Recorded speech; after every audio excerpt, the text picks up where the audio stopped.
Hello everyone, good morning. I, Bosar Vishwas, lecturer of Pravara Medical Trust, College of Pharmacy, Shevgaon. My subject is pharmacognosy. So my dear students, previous lecture we have seen the first topic, history definition and scope of pharmacognosy. In today's lecture, we are going to discuss second topic, that is drugs and pharmaceutical aids of natural origins. विद्यार्थी मित्रांनो, मागील लेक्चरमध्ये आपण फार्माकोग्नोसीमध्ये जो first आपला chapter होता, history, definitions आणि scope of pharmacognosy, हा फर्स्ट चॅप्टर स्टडी केलेला आहे.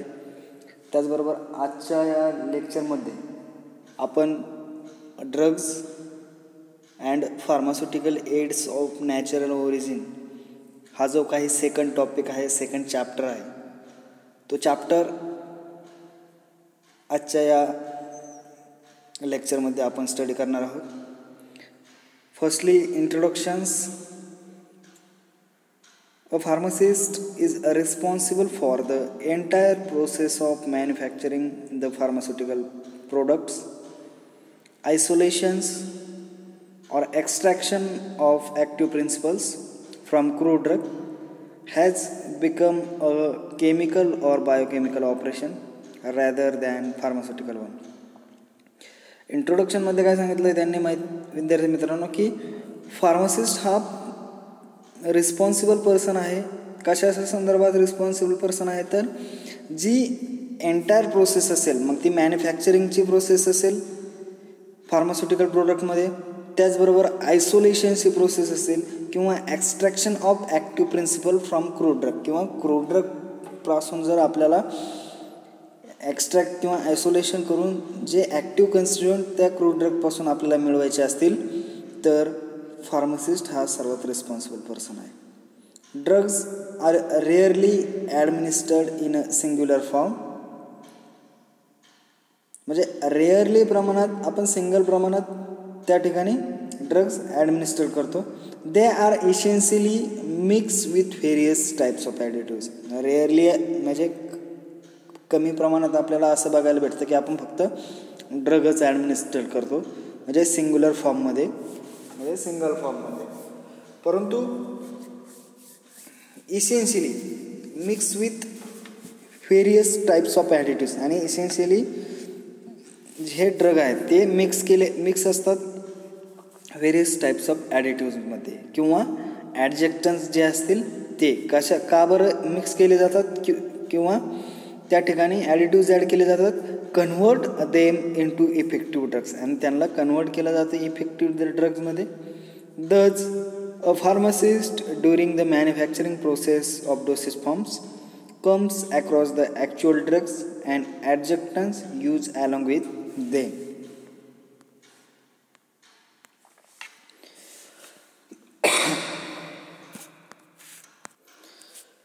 ड्रग्स पहिला आपण मिक्स केले जातात ॲडिक्टनमध्ये, ॲडिटिव्जमध्ये, परंतु ॲक्च्युअल डेफिनेशन काय आहे ड्रग्सची, म्हणजे ड्रग्स म्हणजे काय हे आपल्याला सर्वात प्रथम माहीतच नाही.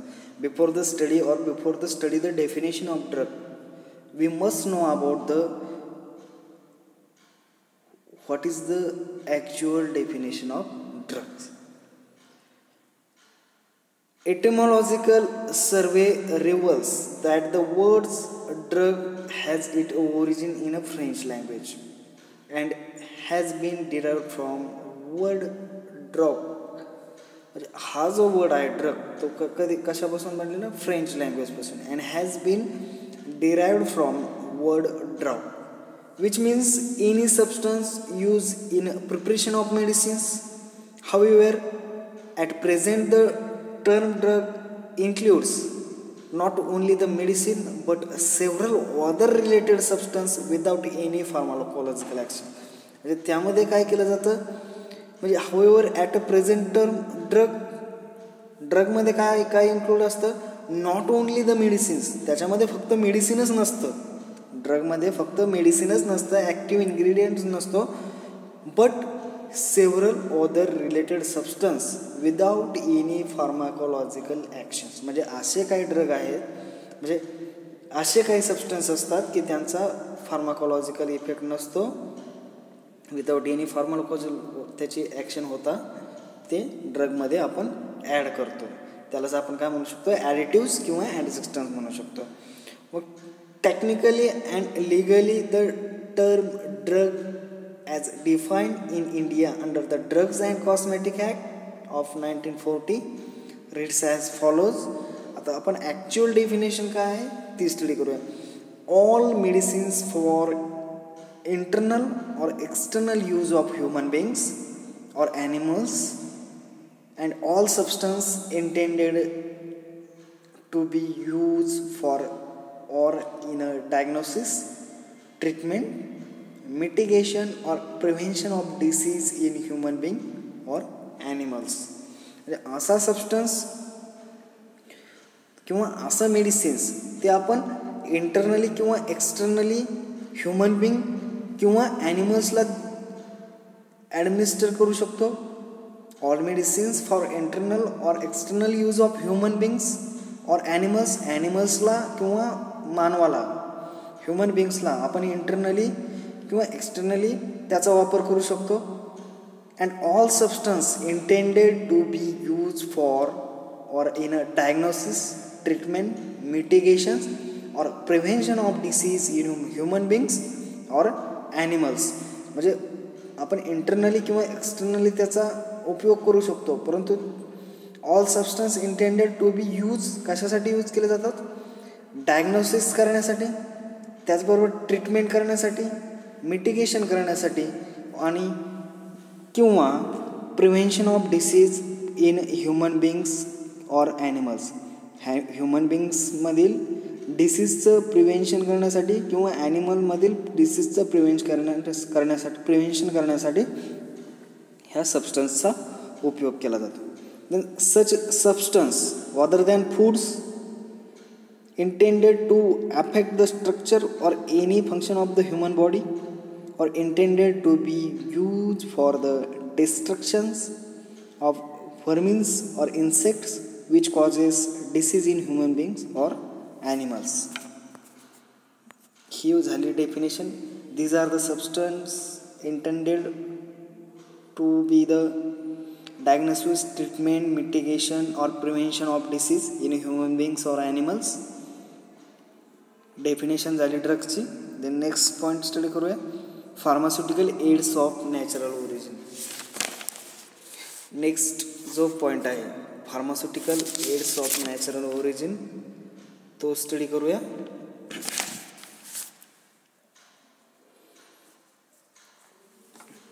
फर्स्टली डेफिनेशन, फार्मास्युटिकल एड्स म्हणजे काय, the substance which are of little or no therapeutic value but are essentially used in manufacture or compounding of various pharmaceuticals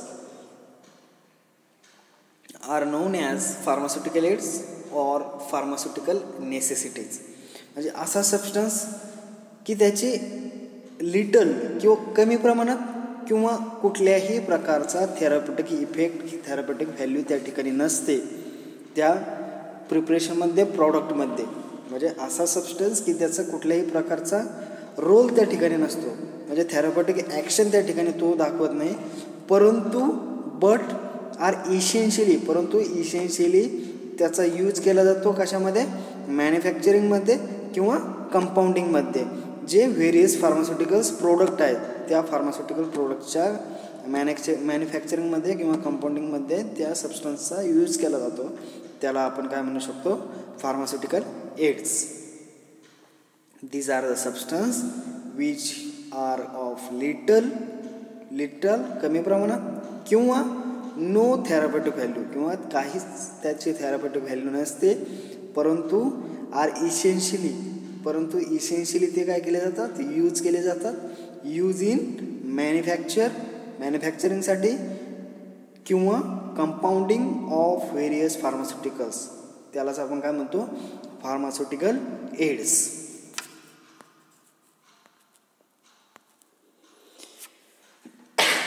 then they are obtain from various source.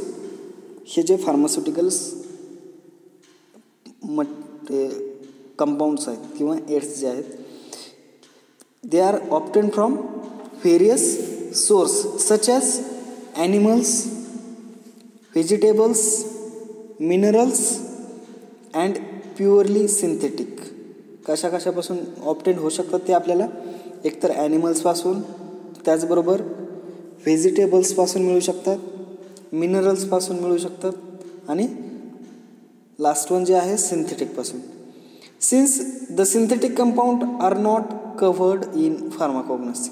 Synthetic compound काय covered गेलेले नाहीत फार्माकॉग्नॉसीमध्ये, कोणते compound covered केलेले नाहीत, तर synthetic compounds are not covered in pharmacognosy. The substance other than synthetic source shall be dealt with this in this book. स्लाइडमध्ये दिसतंय तुम्हाला. Source of pharmaceutical aids animals आहे, व्हेजिटेबल आहे, मिनरल्स आहे आणि सिंथेटिक कंपाऊंड्स. मग त्या ठिकाणी त्याचे एक्झाम्पल दिले आहेत. ॲनिमल्समध्ये बिजवॅक्स, त्याचबरोबर सिव्हेट, कोचिनियल, देन जिलॅटिन, हनी, लॅक्टोज, मस्क, स्पर्मॅसेटी आणि वूल फॅट. आता व्हेजिटेबल्सपासून काय काय मिळू शकतं, तर balsam of Tolu, then carnauba wax, coca, then cardamom, colophony, peppermint,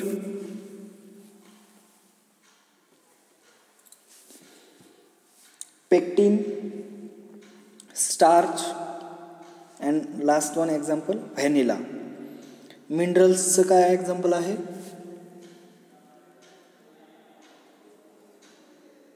bentonite,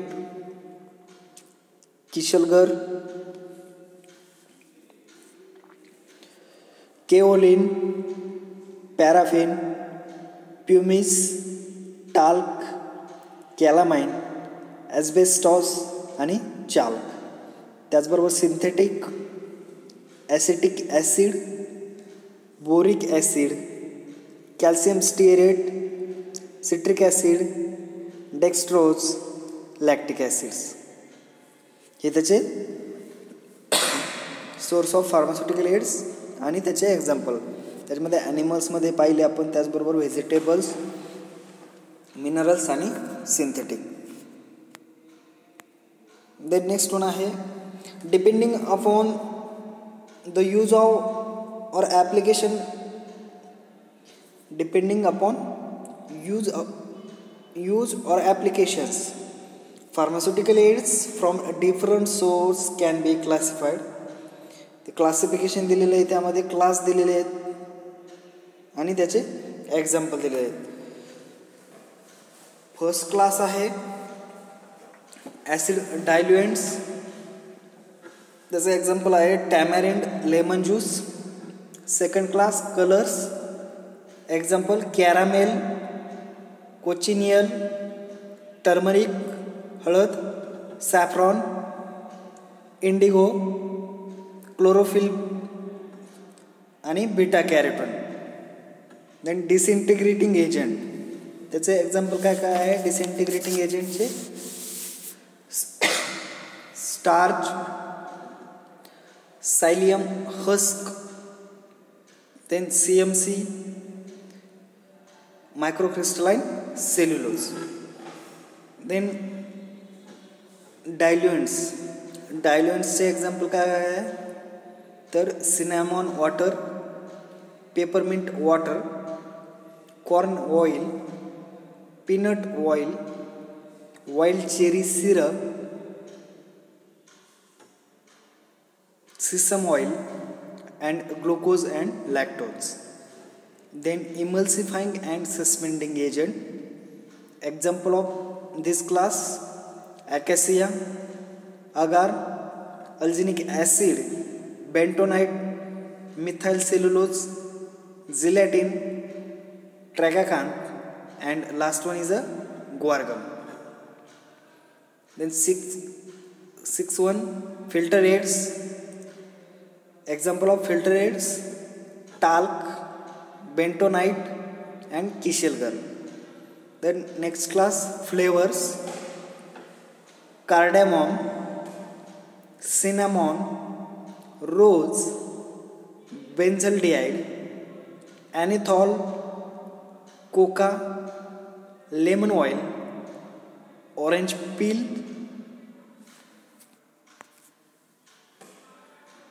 and last example is flavors: nutmeg.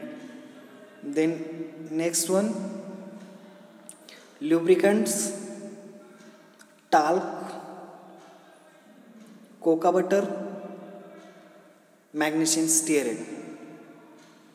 Ointment: example of this class: beeswax, lanolin, polyethylene glycol, paraffin, jelly, and wool fat. The next class, solvent: alcohol, glycerin, propylene glycol, triethanolamine. Then 12th one, sweetening agent: glycyrrhizia, honey, sorbitol, and saccharin. And last one is a thickening agent: pectin, tragacanth, methyl cellulose. And last class, vehicles: arachis oil, honey, and sesame.